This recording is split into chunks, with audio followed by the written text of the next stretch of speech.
Happy Monday, and week 2 of the LCS. I guess now it's week 3 because week 2 is behind us. Eric Kummel here with Mark Horner in the Shot Callers Esports studios for another installment of Get Boosted. And as I said, week 2 down the hatch for the LCS. Echo Fox remains at the top of the NALCS standings at 4-0, and they're the only squad in either LCS region that haven't lost yet. Pretty impressive stuff from Rick Fox's squad. They take down North America's reigning champions in TSM. It was an incredible game that went over 62 minutes. Back and Huni getting absolutely stomped in that early game. All those Zoe trouble bubbles coming in. It was an incredible match to watch to kick off things yesterday. Really impressive stuff from Echo Fox. And this was the match that you wanted to see from them to get to this 4-0. This was the one where, you know, sometimes a team is playing well at the start of a split and you go, yeah, but it's against the nobodies of the LCS. TSM is not a nobody in the LCS. Even if you're considering a weakened state that they're playing right now, this is an impressive win and one that Echo Fox can hang on into their cap. Yeah, and you saw early on the game plan for TSM worked out pretty well for them. They just camped Huni, who had an insane week 1. And I mean, the first little half of this game was pretty back and forth. You had this skirmish in the bottom lane where the game was pretty even. A much better early game for TSM, and it eventually resulted in them getting a pretty sizable lead. They at one point had an almost 11,000 gold lead in this game. You'd think that'd be enough to secure a win, but not in this iteration of TSM's case. Haunser and Mike Young in this team fight in the bottom base of Echo Fox just got a little too overeager, pushed a little too far, and they both eventually fall down. And this was the big turnaround for Echo Fox. Yeah, you mentioned that 11K gold lead that TSM had. Just an incredible lead to get, but the biggest problem there was the composition that they had drafted into. Having that huge gold lead only amounts to so much pressure for so long, and later on in the game, as these teams are reaching full build, max levels as well, you look at it and you have a 6-item Tristana that's building crit up against an Ezreal. It's just not a fair matchup. There was way more damage potential on the side of Echo Fox as you got later into the game, and then just some absolutely clean engages on Zac from Dardoch here, really setting up these team fights. And then Phoenix, of course, just, you know, couldn't seem to land a paddle star, but absolutely nailing every single Zoe trouble bubble, sleeping the members of TSM. Really impressive stuff. The way that Echo Fox was able to stay in this game, as you mentioned, Huni getting absolutely camped early, not tilting off the face of the earth, staying in it, and getting ready for those great high fives from Rick Fox. A really impressive week number 2 from Echo Fox. Yeah, and I mean, in week 1, it was all about Huni. He was fantastic for them. In week 2, yeah, he got camped. He wasn't really able to carry in those games, but other guys stepped up. Phoenix looked great. Dardoch looked great. Alltech outperformed Sven in that game. Again, you're right, it does help being on a Tristana. You're going to output a lot more damage than an Ezreal in that late game. But TSM, I mean, you can play it either way. You can say, hey, progress. They won a game, and they had an 11K gold lead against Echo Fox. That's pretty good. Or you say, what the hell? They had an 11K gold lead, and they couldn't close out the game. TSM sucks. Yeah, you can pick either one. When you're talking about TSM this past week, you really have two sides of the coin. Because you can look at it and go, hey, you know what? Mike Young made some big strides as our jungler, made some good improvements, looked a lot better. Our bot lane looked more solid. We seemed to have a better grasp of the meta, and we picked up our first win. But on the other side, you played over a 60-minute match against Optic, who is a 1-3 team in the league right now, same as TSM at this point. And then you lose to Echo Fox in a match where you had an incredibly large lead, but just were not able to close out your composition and your win conditions early enough. So TSM really should be looking at this as a week of, you know, kind of one step forward, but we still have a lot of steps needed to get up this staircase here in order to be the champions once more. Yeah, the staircase is basically to the CN Tower right now for TSM. The other team Echo Fox played in week 2 was Cloud9, and they did come away with the win over them there, but that was another hard-fought battle, so again, kudos to Echo Fox for winning both of those. On Sunday, day 2, C9 took on 100 Thieves, who at the time was also undefeated after a big win over Liquid, but C9 got things rolling early on, and we got to talk about this guy, Licorice. He has been fantastic. Absolutely. This was my man that I thought would be getting the rookie of the split. But when I said that, Matt, I was not, sorry, Eric, I was saying that because I thought that no way that Licorice is going to be the one carrying this for the teams. There's no way he's going to be the guy that's going to be relied upon dealing out the damage for C9. They have Jensen, they have Sneaky, but when you're watching this, this is a guy who hasn't played a tank at all this split. He has played only carry champions, and he has done a phenomenal job on them. He did a great job in this game against 100 Thieves, managing the pressure that would come up to the top side. He played phenomenal. Licorice is really turning out to be quite a linchpin for C9, and I'm really impressed with his play to start the split. Yeah, and the key moment in this game for me was catching out Meteos there and then going 5v4 on this Baron for C9. They eventually secure it after we're trying to go for the steal there on support Shen. Good luck! But that's really all they needed. They snowballed this game super quickly and eventually had a massive gold lead going forward over 100 Thieves. So 100 Thieves had a big win against Liquid on day one, but in game two, they were totally outmatched by C9 in that matchup. C9 looks really solid.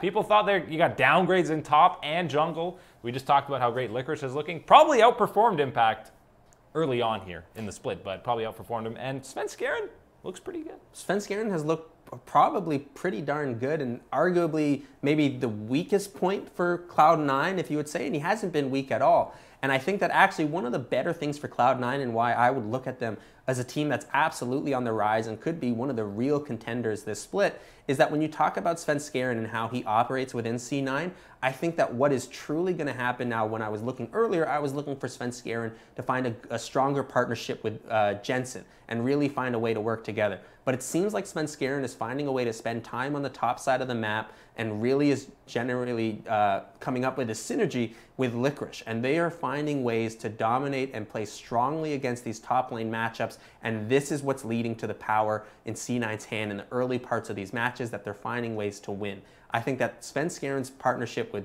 Licorice will be the partnership to look forward to on C9. Yeah, Licorice played Gangplank, Kled, Jace, and Camille so far in the split. Those aren't any tanks, man. I can tell you what, that's the opposite of playing a Maokai, okay? That is the opposite, and he's looked really good on all those champions. That's the top half of the standings right now.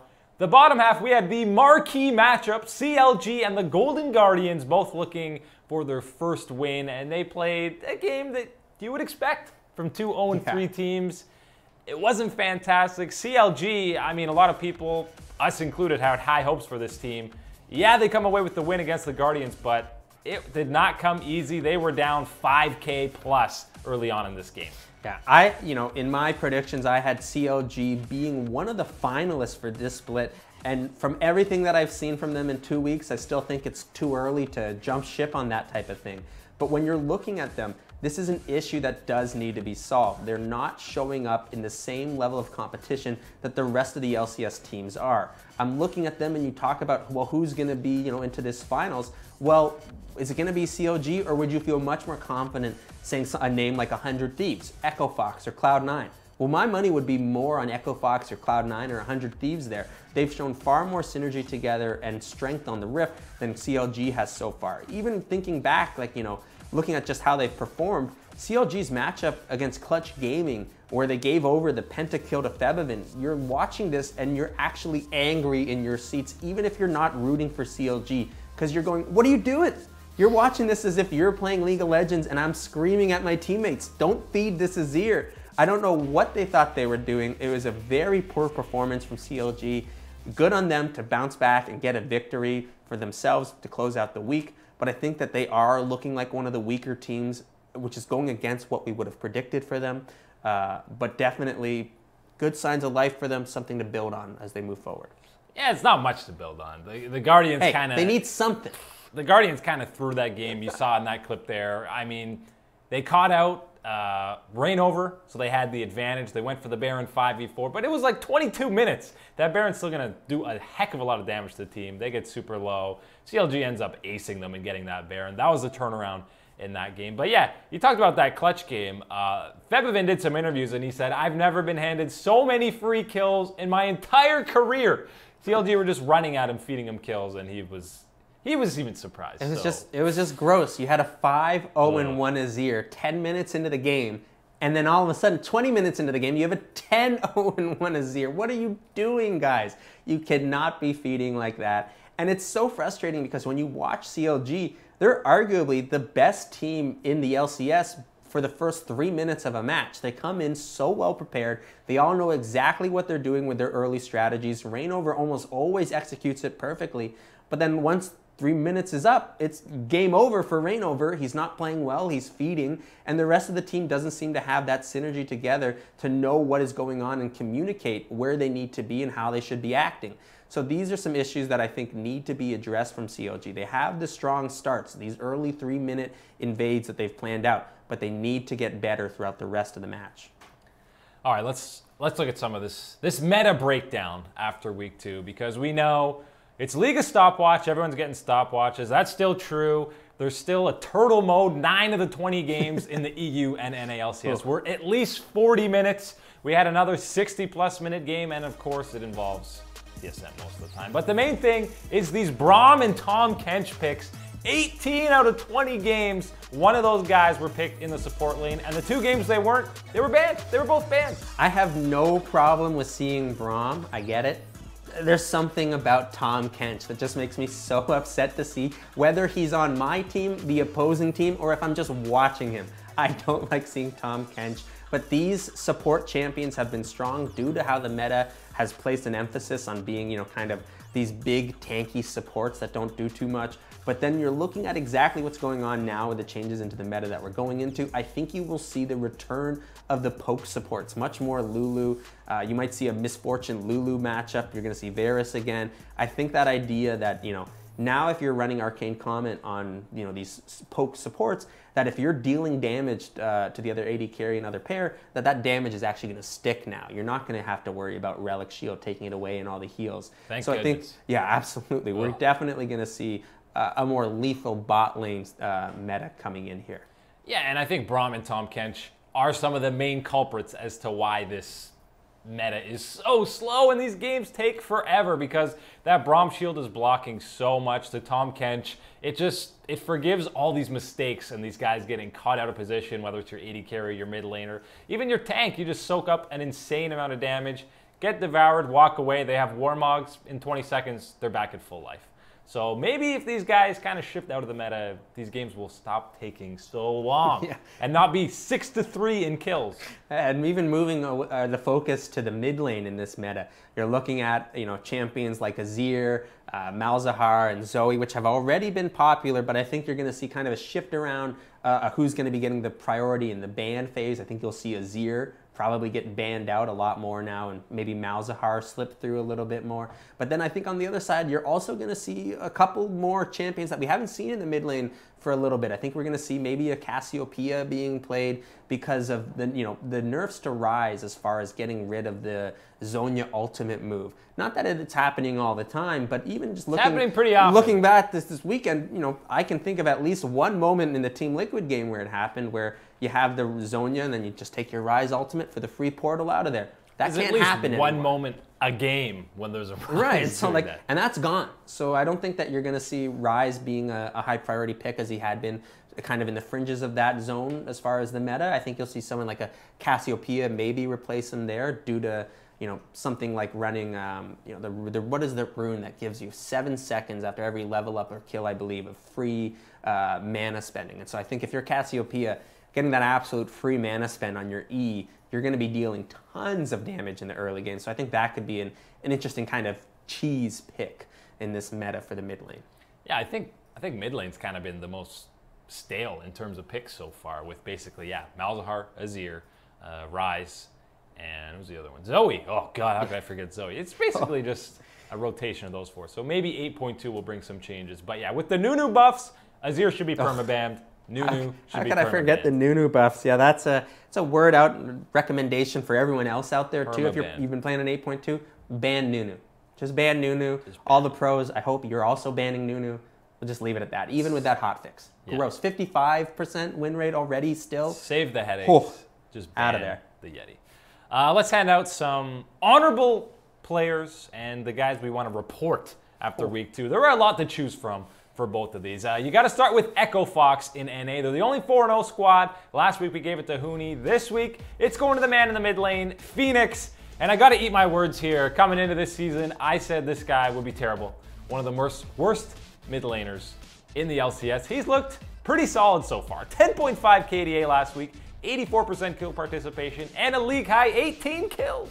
I was saying it, you know what? He struggled to hit the paddle star, Zoe's paddle star against TSM in the big matchup this week, but he was able to land so many of those trouble bubbles, absolutely setting up his team to take advantage of the drowsy and slept champions on TSM. He was a really big part of the why they were able to come back into this game and complete the comeback to get to 4-0 on an incredible start for Echo Fox. Yeah, and so far in the split, Phoenix has already played 4 different champions in 4 games.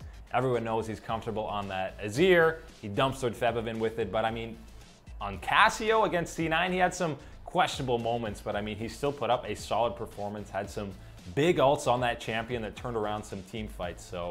So far in the split, Phoenix has definitely performed a lot better than I thought he would. Absolutely, a really good performance from the mid laner, and there were a lot of questions coming in for him as well. Replacing Froggen on Echo Fox, not an easy job to do. Not at all. So definitely a lot of credit to him coming in and getting a good early, strong start here. He might fall off, but for now, he looks fantastic. For now, you're eating your words. For now, I'm eating my words. They taste real good. Let's talk about EU. Got to give it to our boy Max Lore of the Misfits, and you see here 14 KDA, no deaths. First Blood contributed in both the games. He also had that big Baron steal against Vitality. And the most impressive shutdown he had of the weekend was shutting down God Gilius's Twitter after that loss. The impossible. How can you shut down that man's Twitter? Gilius did not have anything to tweet after Misfits knocked off Vitality on day 2. And here's that Baron steal he had here, which was fantastic. And he right now is looking like the best jungler in EU. Yeah, he's definitely continued his strong performance from Worlds last year. He is looking like one of the best junglers in all of the Western region right now. He's performing fantastic for Misfits, and he's definitely one of these pillars for them that you can look at of why you would put Misfits probably at the top of the power rankings for Europe, is that he is one of these guys and one of these engines that really keeps this team moving and performing at their best. Now, it's time for the good part. It's time for the good part. After every game, you lose a game, you feel like you've got to get out some anger and report someone. Hey, I'm honor 5. I'm allowed, or I was honor 5. Yeah, it's reset, man. There's no way you got that already. I'm honor 5 from before in the past, so I'm a good person. I'm allowed to report. And you report someone for inting every game. Yeah, it's okay. So after that, that's how you get out some of the anger from these. So let's start in NA, and unfortunately, it's got to go to Stixxay. Even though CLG went 1-1, look at that KDA, 8 deaths. That's the most out of all 80 carries, and that damage percentage is the lowest among all the 80 carries. His first game on Ezreal, the 0-5-0 Dream.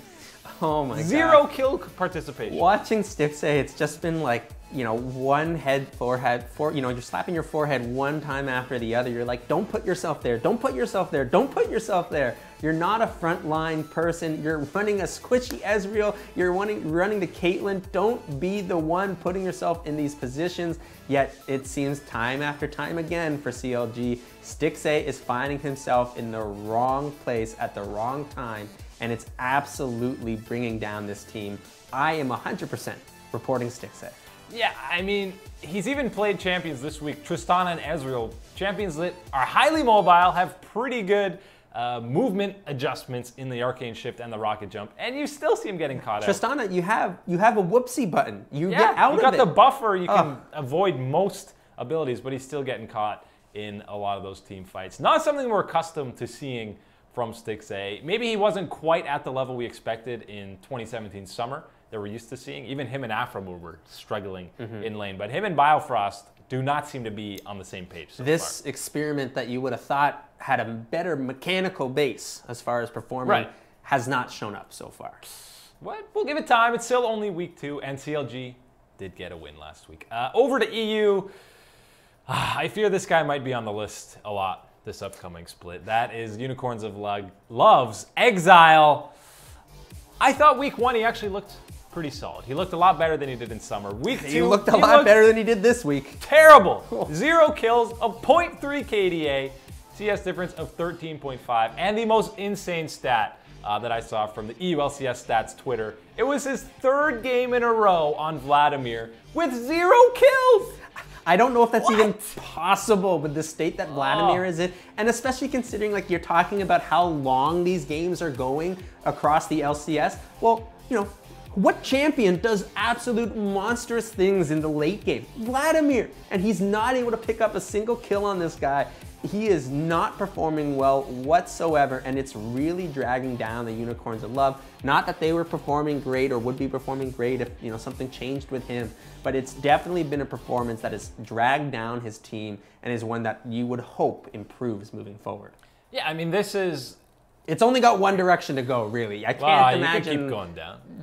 That was a 0.3 negative KDA. Kills on Vladimir. You could have 0.3 KDA there. You could go down to 0.2, 0.1. Please, no. The 00 dream. Please. I mean, this is a guy who I thought had to play pretty well with this new UOL lineup for them to really do anything in the standings. And that first week, he looked not bad. He was winning lane as Rise.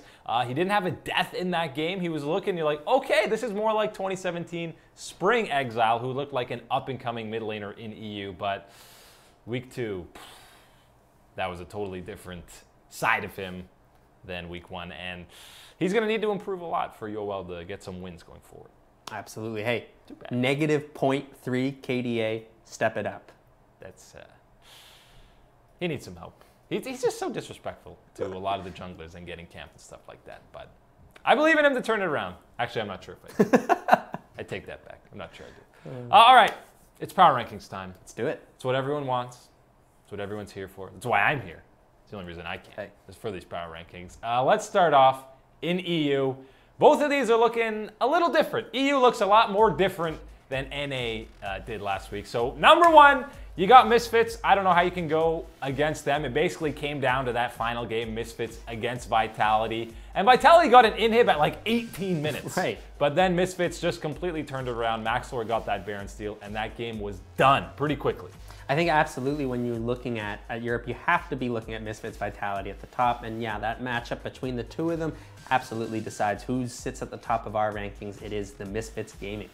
And we got to give a quick shout out to Jizuki, who might just be the greatest player from EU of all time. He is fantastic. That 2v1 outplay that he had as Rise, oh my word, was that beautiful. Yeah, he absolutely single-handedly clobbered Fnatic. That's that Italian beauty that they talk about all the time. Italian stallion. Giants and Rocket both up. Giants up 6 spots. They both went 2-0. They manhandled G2. They were in control of that game the entire time. I did not expect Giants to look nearly as good as they do so far. No, I did not expect this at all either. And I think that this is a good sign here when you're talking about getting these results early for these type of teams is something to be definitely positive about for them, because you're racking up these wins now means that you have the time during the split to figure out things and improve upon yourself without worrying about a step backwards. You have this, you know, this foothold now that you're okay, you're successful, you're positive in the win column. Build on this and work towards the playoffs. Absolutely. 5-6 spot, you got Schalke and Splice pretty much switching spots. Obviously, Splice beat Schalke in week 2, and Schalke's only other win that week was against UOL, which is, I don't want to call it a free win, but it's an easier win than other teams, I'll say that. Although, for Schalke, upset, it's his first week with the team. Obviously, they've been scrimming together, but he still didn't look 100% on the Rift, and even after games, he looked like he still wasn't feeling 100% healthy. Splice and Schalke were definitely teams that I would have expected to be ahead of someone like a Vitality or a Giants Gaming. Obviously, with the results, not the case, and we haven't seen that level of competition even from those two teams. So fitting in kind of right in the middle of the pack is where I see them in Europe right now. I mean, I expected 7 or 8 teams to be ahead of Giants Gaming, but look at them. They've put up in the first couple of weeks, and they deserve that 3rd spot right now. Look at this, Fnatic, number 7, down 3 spots, and yeah, they beat G2, but that game might have been the worst game of the week in the LCS. CLG Golden Guardians give them a run for their money, but that game was bad. Just watching it, and you're like, are these guys feeding on both sides of this matchup? I had no idea what to do. It was not the level of League of Legends that I was expecting to see from these storied franchises of Fnatic and G2 Esports. Definitely need to see them pick it up and get back into their swing of things here. They're slowly losing these games, and 18 games is all it is for the spring split here. So 1 and 3, you're really putting yourself behind the 8 ball here, especially when you're talking about trying to get one of these better playoff seeding positioning spots that these a Fnatic or G2 Esports would be accustomed to. So it's definitely time for them to hit the pedal to the metal. Yeah, and G2, again, they were outclassed by Giants, which you were expecting. They're down 7 spots from week 1 because they had a chance in that Fnatic game. They had a bit of an early lead, but I mean, that game, the fact that that game was so hyped up before with the EU, Riot EU, the clash of kings, royalty is at stake for 2 1-2 teams, and then they put up the ugliest, it was like the dud of the week, worst played game of that week. Yeah, so, and then the fact that it was Zoe and Tom Kench that you were watching in these 40-minute slugfests of just throwing sleepy bubbles and then Tom Kench hitting people. That game was bad. The old and new kings, they don't look that great. And then we got H2K and Unicorns 9-10. I don't know if you can argue those two being there. I hope you wouldn't argue those ones because it's pretty clear those are the bottom feeders here, and I think it'd be something drastic would have to change for both of those two teams to make any sort of climb up the rankings. I will say I thought H2K, I expected a little more out of them. I thought they would be higher up. I thought they'd be better than Giants and Roccat, but so far early on in this season, Giants and Roccat are proving me wrong. And right now, Exile proving to be that anchor that holds down Unicorns of Love at the 10th spot in our European Power Rankings. I mean, if you're looking at the upside down, Stranger Things style, Unicorns are looking pretty good. Pretty good. Sadly, this is not the upside down. This is That's what you think. The regular side up. Regular side up. Let's hop over to NA, where the top half of the Power Rankings are more similar than last week as opposed to EU. EU, you got all those Giants and Roccat guys who went 2-0 flying up there. But in NA, Echo Fox still reigns supreme. Don't know how you could put anyone else there. They had a tough week in TSM and Cloud9. They still managed the 2-0. They were hard-fought battles in both of those games, but Echo Fox comes out on top.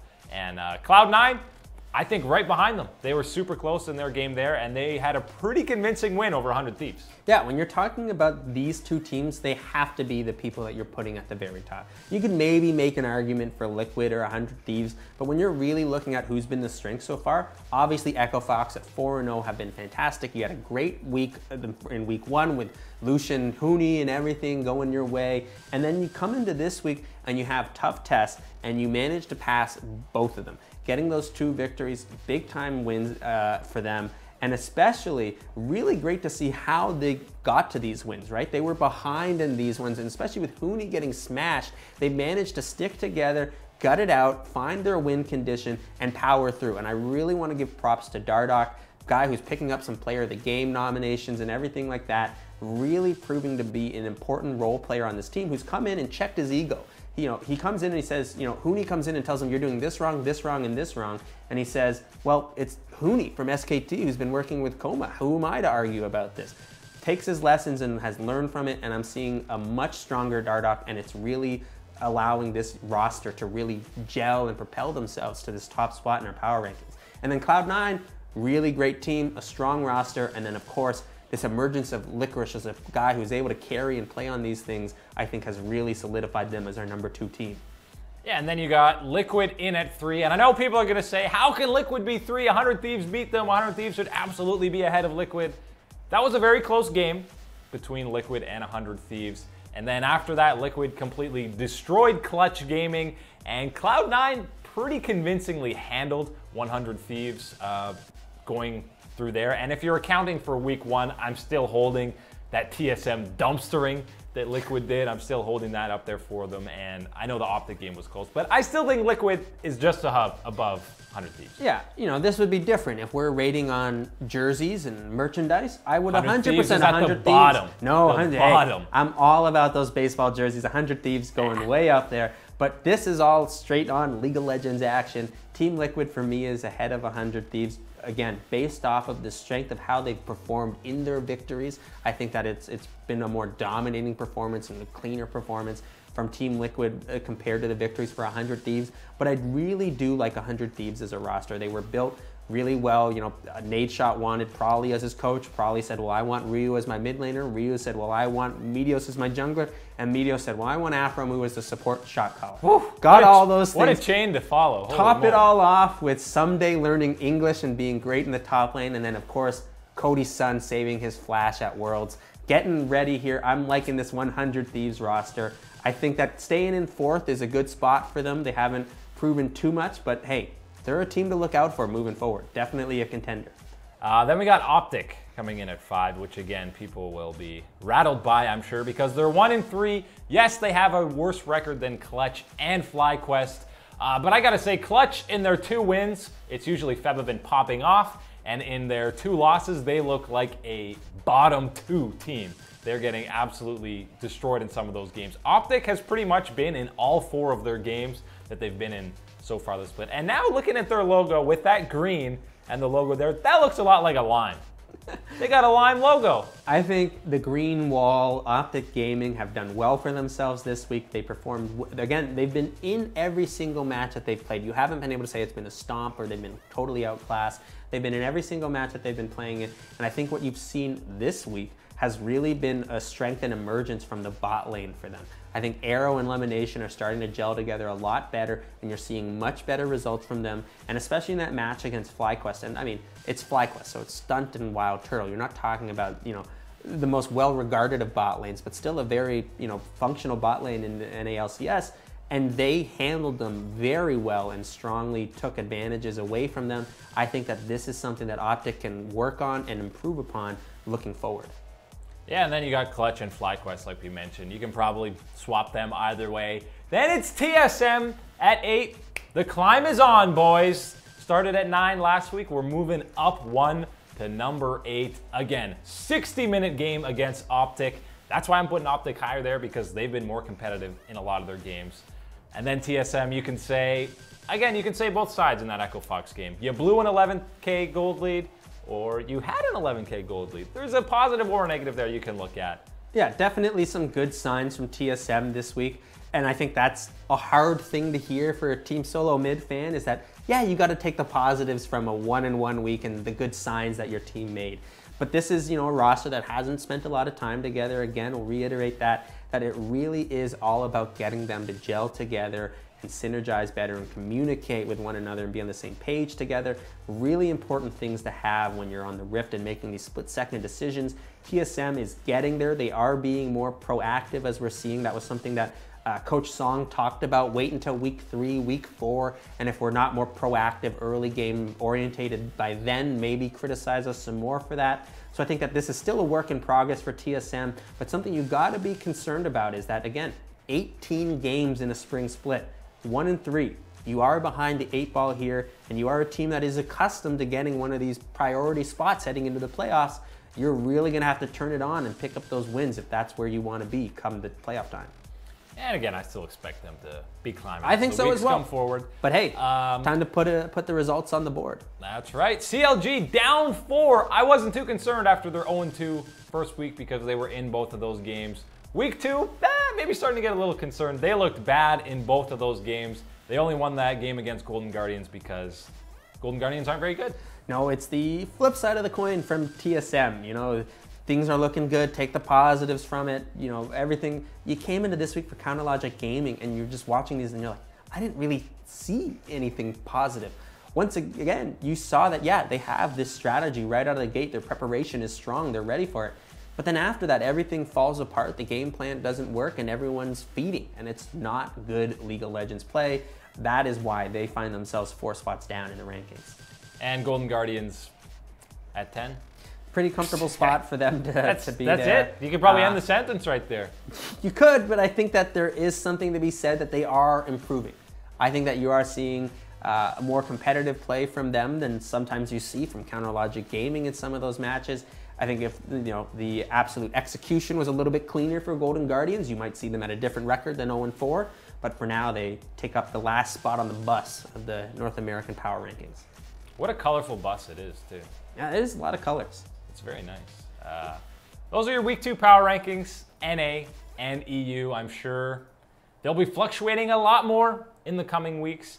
And I know a lot of you guys want to see that matched up to our preseason rankings that we did. And we will be doing that, but it's still only week 2. We'll save that for the middle of the season and the end of the regular season, because the next 3 weeks, they're still going to be fluctuating quite a bit, I imagine. Oh yeah, Eric's got the memory of an elephant. We'll never forget. We'll be here talking about a power rankings. They are locked into my mind until the end of time. Never forget them. So, got that.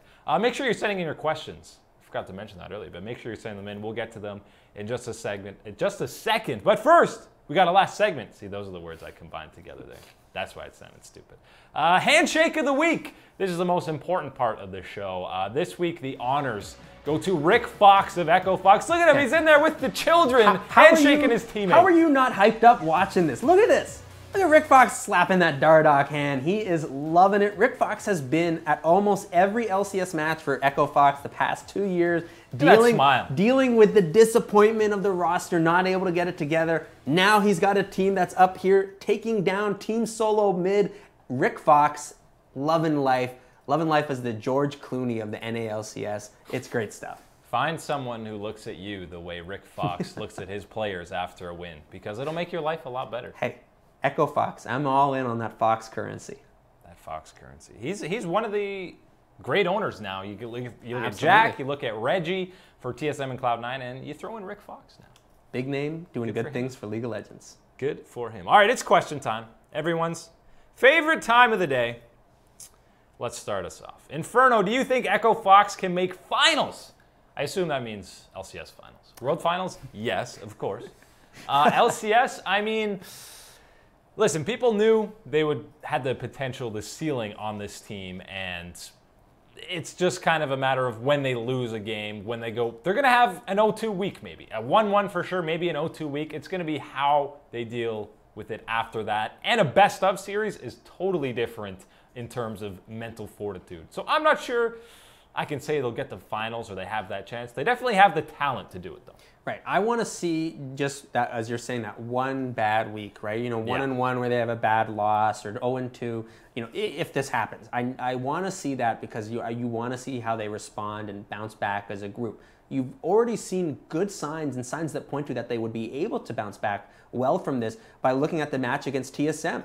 Huni was absolutely demolished in the top lane. Getting a Jarvan and Vladimir gank at like level 5, level 6 is one of the worst feelings as a top laner. There's like nowhere to go, you're gone.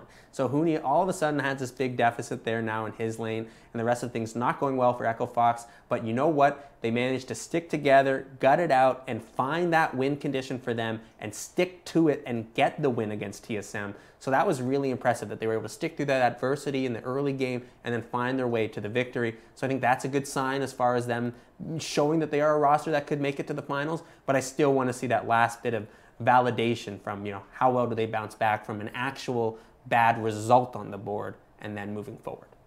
Absolutely. We'll see how tilt-proof they really are. Grieto, what are your guys' play of the week across both LCSs? You probably got to go with Jizuki's Rise. There were a couple plays from that game you could pick of. That 1v2 against Caps and Soaz, I think it was. Him absolutely deleting Hylissang off the map. If you're talking performance, it's got to be Jizuki's Rise, no doubt. Yeah. But if you're also talking about like kind of, you know, results of it all, I think I'm looking at Dardoch on Echo Fox. Dardoch was a guy who really played to what he had to do. He wasn't being flashy, nothing like that. But this was a guy who stuck to playing Zac. He stuck to playing Zac exactly how you have to play Zac. And he was able to bring up the clutch players to his team in the moments that you needed to have them there. The amount of times that I caught him managing to snag up Bjergsen in bringing him right into the team, and then Bjergsen's deleted right before a team fight breaks out, was at least 2 or 3 times. Really impressive from Dardoch, a guy who really stepped up. Yeah, absolutely. You can see that Echo Fox has more ways that they can win than just Huni popping off, which is great to see early on. Sneevy, do you think that Golden Guardians has any chance of being somewhere in the top 5?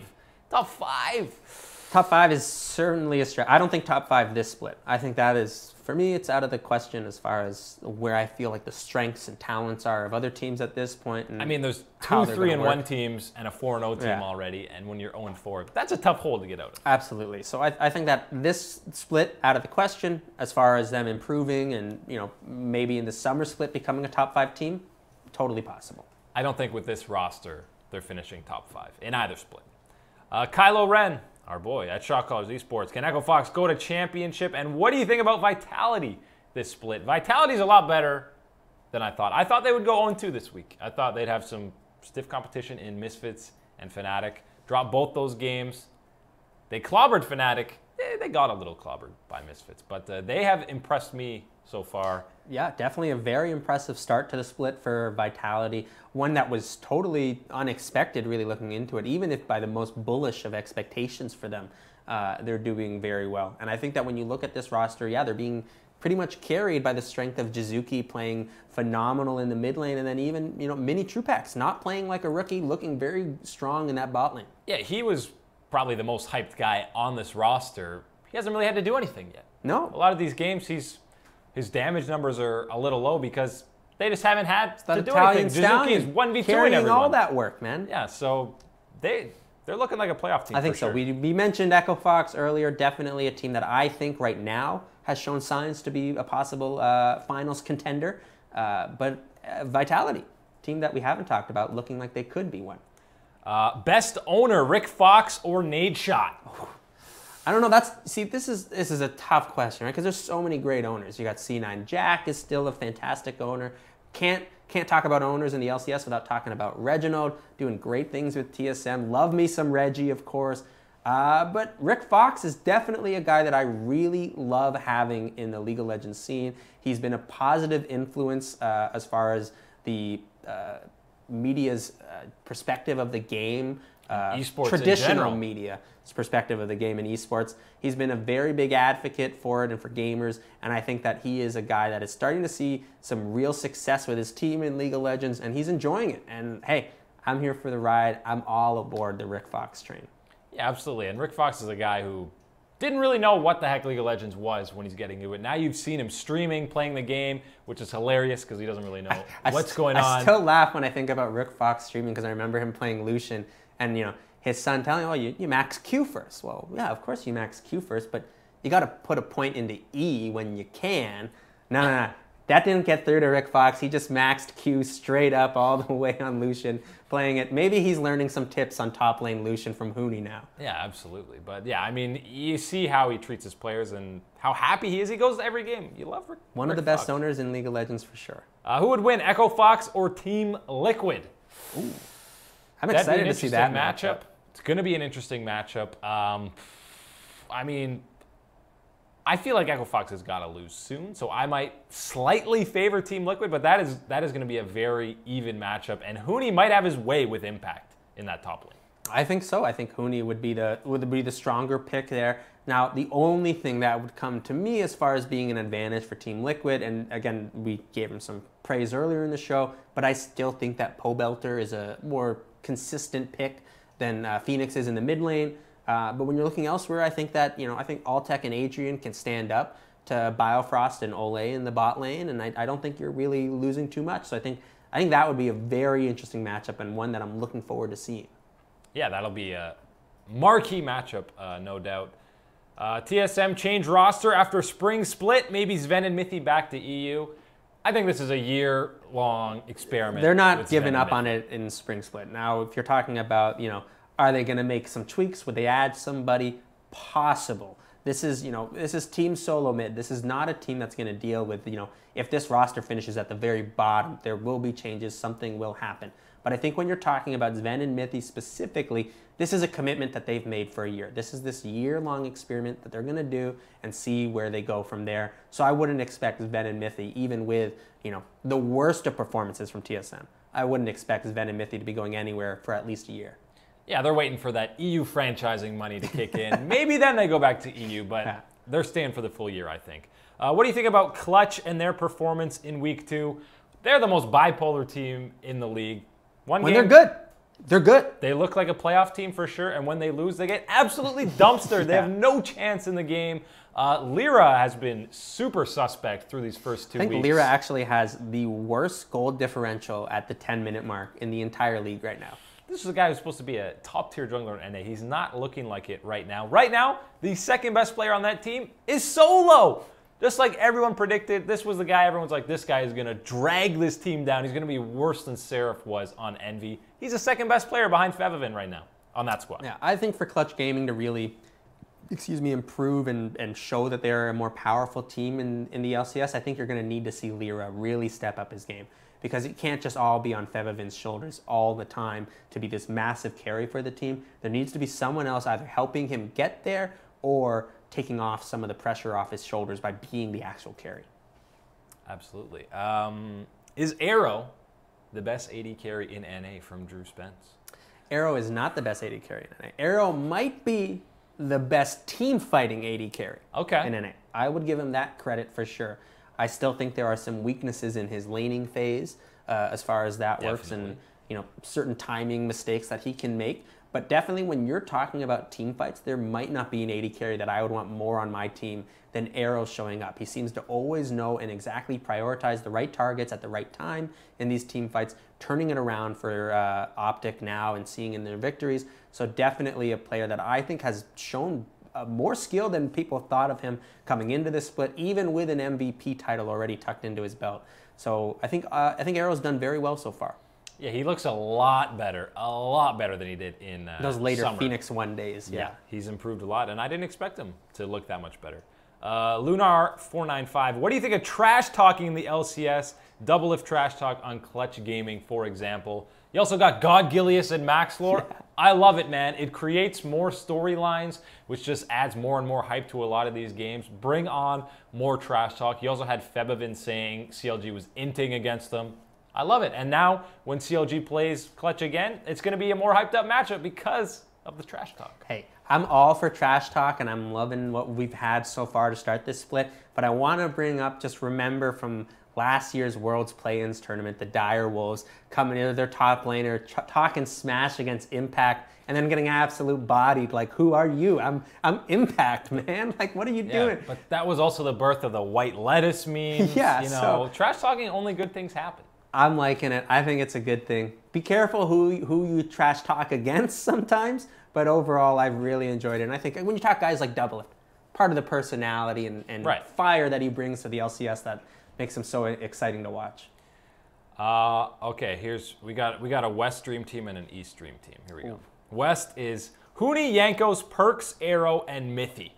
Two of those guys are actually from the East, but I'd probably take out Yankos and throw in Maxlore right now. Off of performance right now, I don't think I would argue with you on that one. I feel like Arrow, there's probably guys you could put ahead of him. I might throw Sneaky in there.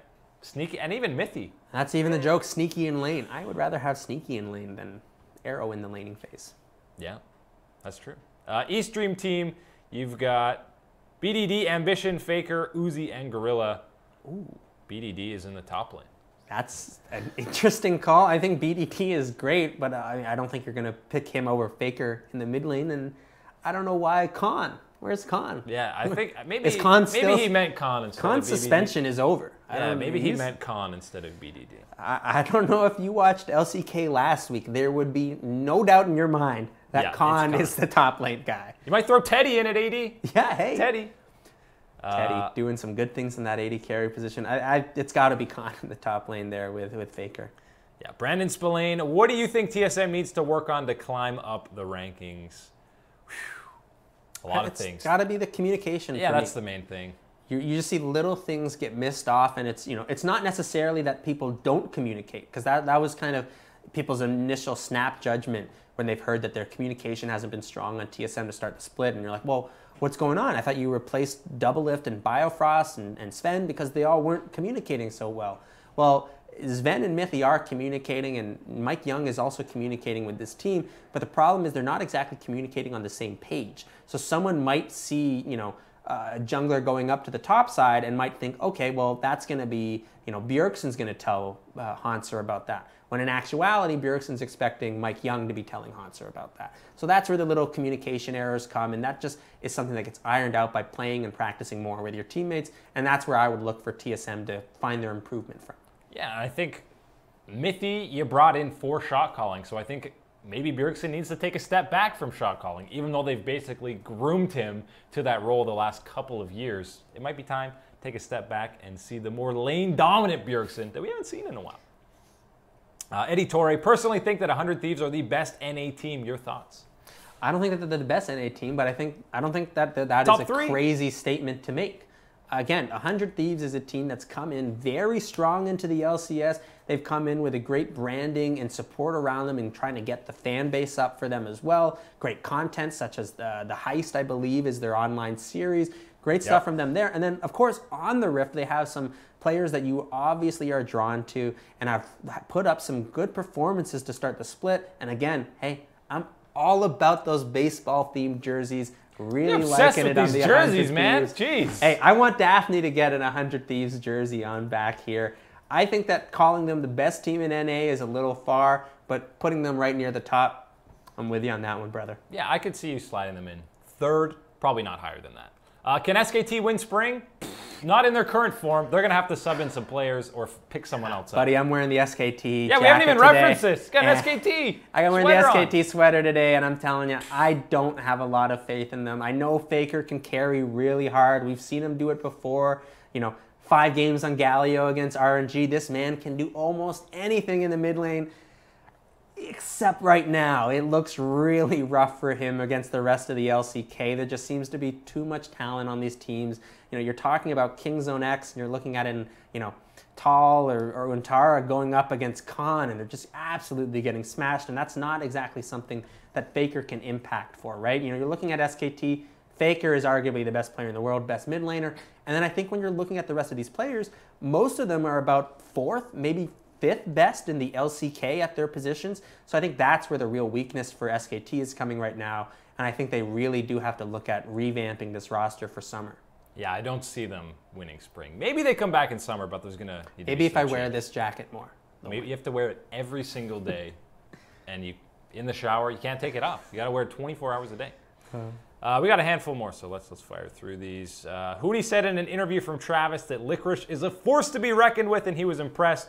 You think he'll go far? He has impressed in his first 4 games. Hey, this was someone that when I said he would be rookie of the split, I was walking it back from saying, hey, he'll be rookie of the split because he'll perform, he'll be solid, not someone who's going to carry. That was not my expectation whatsoever for him and the way that Cloud9 would usually utilize him.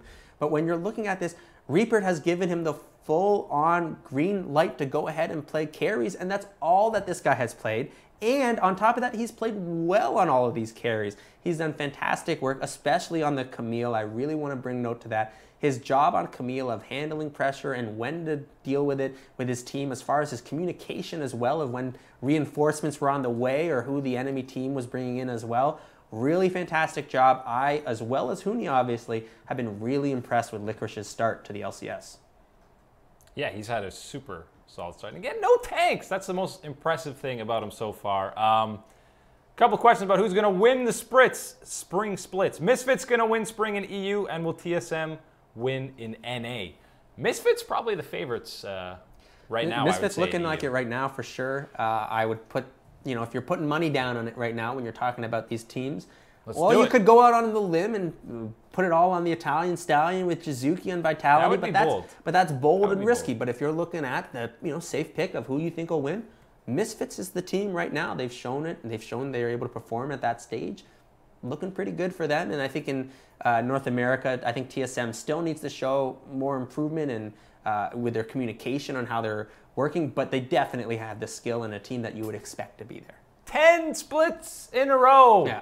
They've been in the finals, even when they finished 6th a couple of years ago with Yellow Star. They still made it to the finals. So that's where I kind of... You can't count them out till playoffs. That's my thing. I have a little bit of a laugh when people talk about TSM. Are they going to do it? Are they going to collapse? It's, you can't really predict them to collapse because they haven't. They haven't given you that chance. So it doesn't look like it yet. A couple of Twitter questions. Mike Young is the reason why TSM's lost. Thoughts? Do you think the casters have been too nice to him? I don't think they've been too nice to him. I don't think he's necessarily the reasons they're losing these things. You talk about some of them, it's just the way that the drafting worked out. It didn't quite fit in with the composition, and I always say they don't have a good read on the meta. Right, and part of that is the player picking the champion, and also part of it is Coach Song telling him what he thinks and advises him on. But I think, again, this week was a much better week for Mike Young. I thought he was a better performer against Optic, getting caught out a couple times, which was mostly just unfortunate situations with how Evelyn was working, where, looked like he had the execution on someone, and then all of a sudden, arrow pops heel, and you don't have it anymore, and you get caught out. Little things like that, but he did manage to get the clutch ones at the end of the game that they did need to close it out against Optic, did do that, and then again, really good, strong start with the Jarvan against Echo Fox. So I think that Mike Young had a better week. I think expectations on him are higher than he's ever experienced before being on TSM. It's a short career he's had. Yeah. So I think there's a lot of pressure on him, though, but I think he's responding well, and I would like to see him improve more so that people aren't so tough on Mikey Young. Mikey, don't call me Mike Young. All right, a couple more. Let's fire through them real quick. Phoenix raised some question marks before LCS started, but now he's proved his own against some big names in the mid lane. Has he convinced you yet? He's on his way. He's on his way to convincing me. It's only been 4 games, so I'm not fully convinced yet. But I mean, we just gave him Best Player of the Week award for NA, so he's on his way to proving himself for sure. He's done a lot better than I thought he would. Yeah, I'm not buying the 6-pack of cans of Phoenix. I'm buying just one. I'll just have 1 can of Phoenix for now. And that's really inefficient. It's a lot more expensive. See how it tastes, though. But hey, it's a tough. I don't want to go all out on Phoenix. Yeah. What if I want some Febivin? I don't know. Well, then you go back and you get the Febivin next time. It's always about the bulk.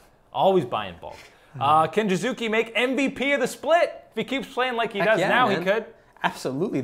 I'm telling you, don't leave our show. But after the show, go look up that 2v1 on Rise against Azir that Jizuki had. Open a new tab and look it up. Yeah. Incredible stuff. That guy can absolutely win MVP of the spring split. Hill is saying a good choice for Fnatic. For me, it isn't working, at least not yet. Nothing, well, some things are working. Not much is working well for Fnatic so far.